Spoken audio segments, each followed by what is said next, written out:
Okay, let me just share the screen and we'll be all set. Okay, good morning, everyone. Today's learning is sponsored by Shmuel and Marla Figder in memory of Shmuel's father's yahrzeit, Avram ben Yitzchak. May his neshama Leah. He told me he's gone to the 620, so that's why he's not here. No, I'm here. I'm Oh, here. you are here. I thought you were going to the 620 meeting. 8:30. 6:30. 8:30. Oh, 8:30. Okay, I'll see you there. Okay, sorry for the interruption. Yes, Neshama. All right. So we had started on Friday to discuss the prohibition of embarrassing another person. And the example that was given is Mechaneh Shem Ra Lechavero, using a nickname that a person may have already earned at some point in his life by his peers, but it causes him embarrassment. He says, "V'chein hamechaneh shem ra lechavero, afilu hu ragil ba'oto kinoi," even if his friend is used to that nickname. They call him, they call him Slim, or they call him, I don't know. You could come up with a whole bunch of. I know a guy whose his nickname was Dodo, because his name is David, and people called him Dodo because that's what his younger sibling called him, because they couldn't pronounce David, so they called him Dodo, and it's just stuck. So that's what everyone called him. So ve'eno mitbayesh bo, he says, as even if his friend is not embarrassed by that, because everyone calls him Dodo, imzeh kavanaso levaisho aser mishum anoas devarim. If nonetheless the intent of the person by calling him Dodo is to embarrass him, then it's usher because of anoas devarim. So at that point, I just want to take a look at the Imrei Yaakov, because it seems like, you could make the argument, what's the problem if this is what he goes by? If everyone knows him by that name and he doesn't think anything of it, so then why is there a problem of Anas Devarim by calling him a nickname that everyone else calls him anyway? And he thinks nothing of it. It doesn't bother him. So the Imrei Yaakov writes as follows: Shem Ra, Lav Davka, Elakol Kinoi Sheyachol Ligrom Lo Busha Vitzar. It doesn't have to be a bad name, doesn't have to have implicitly a bad sounding implication, but anything that could potentially cause him embarrassment. Like, even if sometimes people have what's the word I'm looking for? The syllable E added to their name. Yankee, Feigi, Sruli, right? And this causes this fellow embarrassment because he doesn't want to be known by that anymore. I guess it kind of juvenilizes their name, right? Juvenilizes, good word. Okay. So he says any name that could cause potentially embarrassment is something that you're not allowed to use. And even if he's used to it, but your intention is to embarrass him or to belittle him in some way, then it's awesome. And then the Imrei Yaakov writes, Aval im ein kavanasu levaisho, eina over alo sonu, hoel v'hala inu mispayish.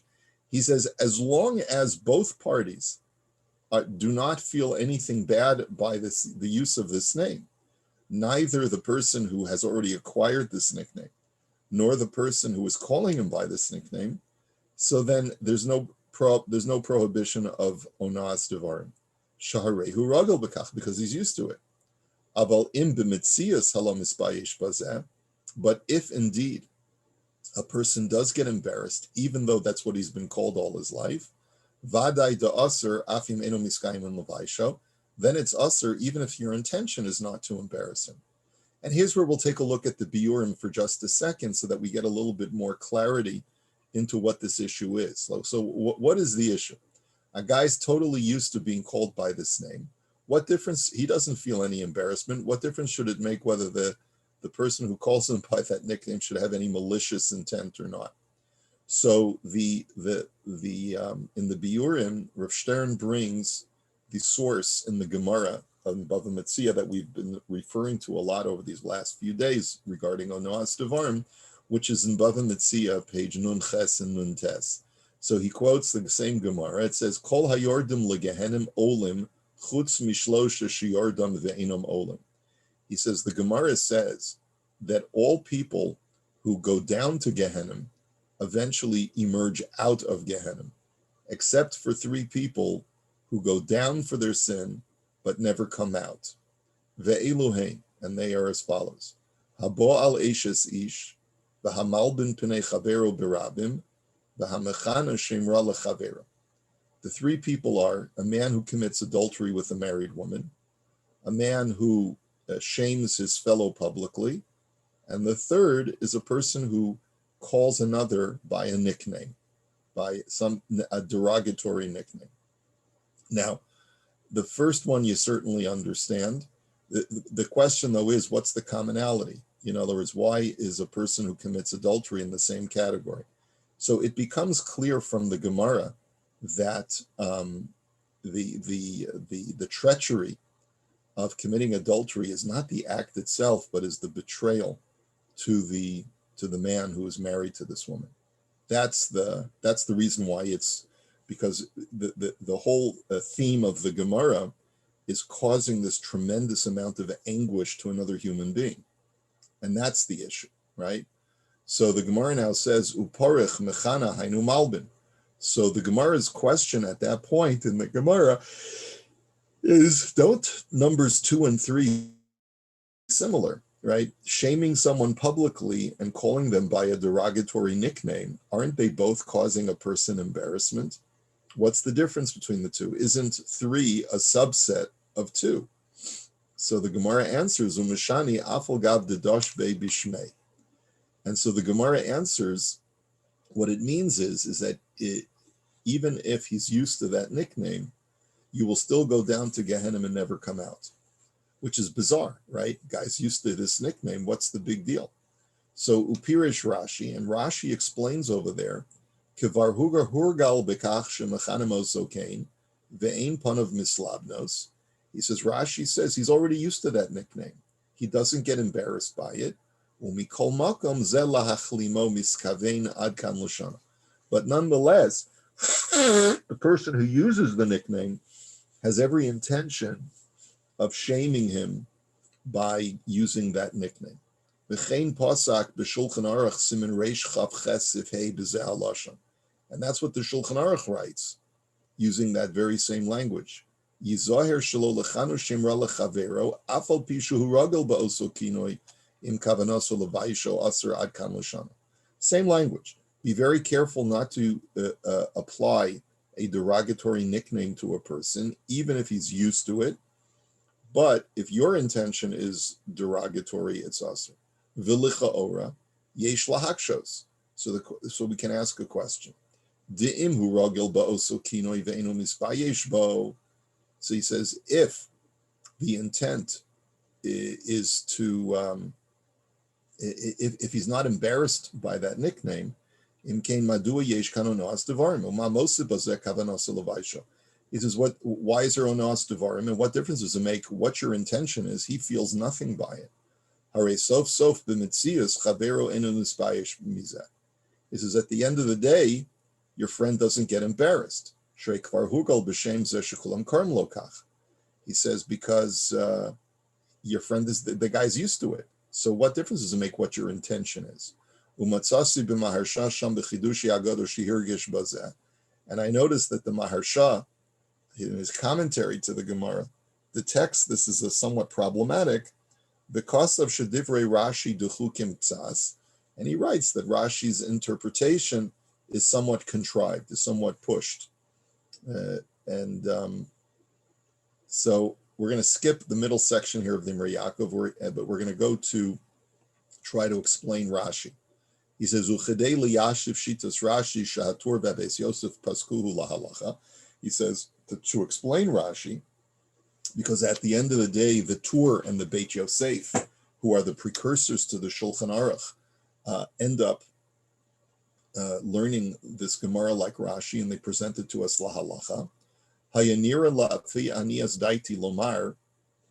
It would seem to me as follows: Demasha kosav biloshano umikol makom zeh lahachlimo miskavein. He says that what it means when it says that your intention is to embarrass him, derot salomar va'al yedei zeh chavero margish et kavanato. That, in other words, because you're using the name in a derogatory context, your friend detects that that's your intention. In other words, you see a guy after 25 years, you go to the high school reunion, and now his name is Gerald.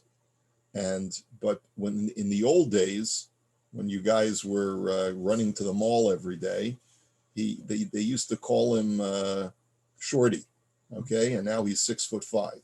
But back in the day, they used to call him Shorty because he went through puberty late.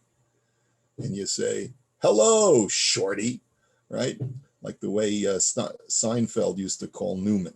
"Hello, Newman," right? So your friend can detect that you're calling him Shorty because you want to, even though today he's a huge success, but you want to cut him down to size by reminding him of what a nerd and a loser he was when he was in high school, okay?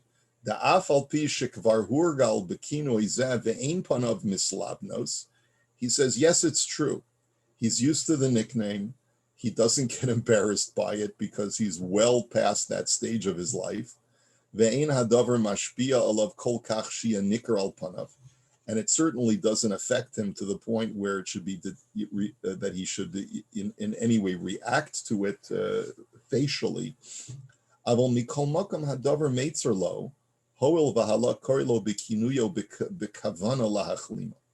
But nonetheless, it bothers him that his old friend would try to get a rise out of him. You're trying to get a rise out of me by calling me by my old nickname that no one calls me anymore, or even if they do, they use it out of affection, but I can see that you're using it in a derogatory context. He says, that bothers me. And then he quotes in the brackets, the Sefer Chafetz Chaim. Uchein ze legabi lashon hara b'Sefer Chafetz Chaim klal gimel sif beis, the talui lefi ha'amira b'shas ma'aseh. The Chafetz Chaim writes that so much as what will determine whether something is halachically unacceptable or not is the way that you say something and in the context of how you say it. She'im omro b'lashon u'v'tnua she'eno minkar mizeh shum gnai al chavero shari. He says if you say it in a way where there's no tone or context that would indicate that it's meant in a derogatory way, so then it's permitted. You know, oh, what happened to Moshe? I haven't seen him since high school. Oh, he became a successful plumber. Okay, so if you say that in a very nonchalant way, without any inflection in your voice, so then you're just saying this is what happened to him. That's not lashon hara. But if you say it, oh, Moshe, he became a plumber, right? So if you're speaking in the context of where the rest of you guys became lawyers and financiers and doctors, and you say Moshe became a plumber, and you say it in that kind of inflection, in that kind of context, so then it's lashon hara.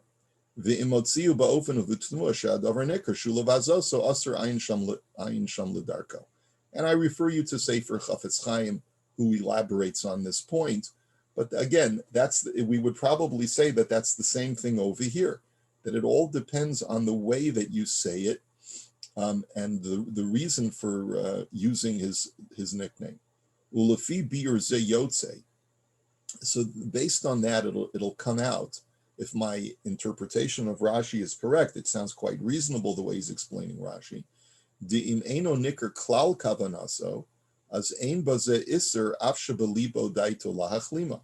He says, if you say it in a very nonchalant way, you use the old nickname, and it's not detectable at all that you have certain malice in your heart against this guy, and your friend is totally oblivious to it because he's used to that nickname and people still call him by that nickname.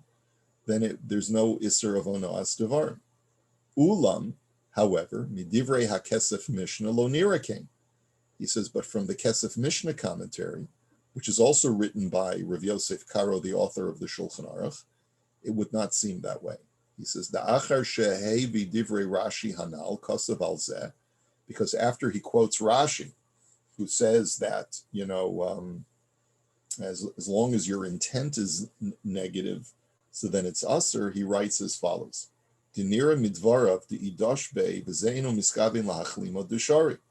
Ubochin lovavos hu hayodeya ad kan l'shana. He says only Hashem knows what your true intent is. If your intention is innocuous, so then there's no anoas devarim.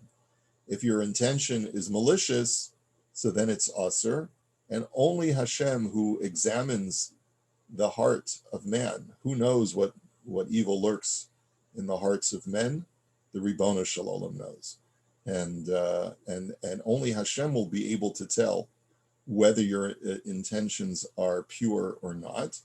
He says, Harei mashma de'even divrei Rashi kipshutan. So it sounds like even when there's no way to detect what your intention is, only if you're Hashem, it'll still be Aser. And he seems like the Kesef Mishnah says, even if your friend doesn't detect it at all, Shahakol tolui bekavanasu machashavto, that it's all dependent upon your intent. That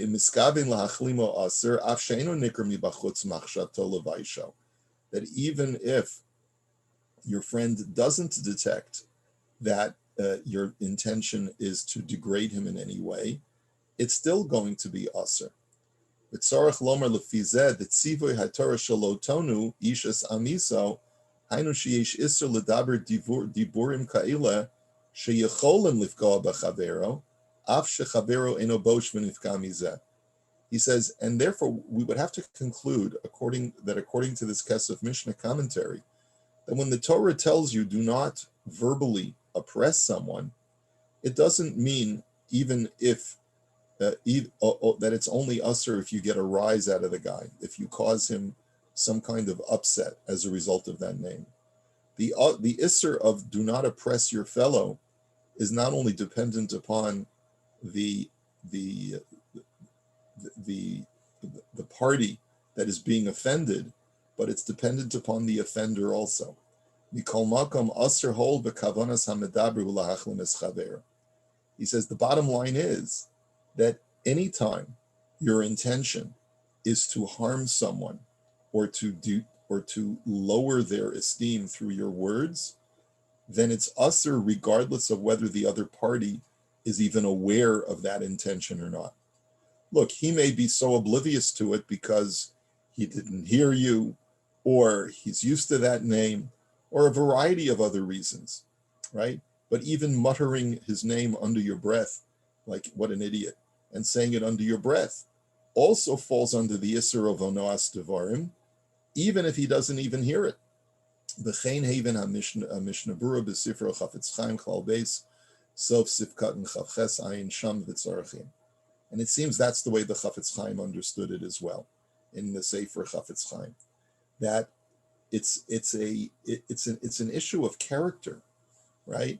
To call someone by a derogatory name, even when that other party is totally inured and oblivious to that offensive language, the Torah is speaking to you, the person who's producing those words.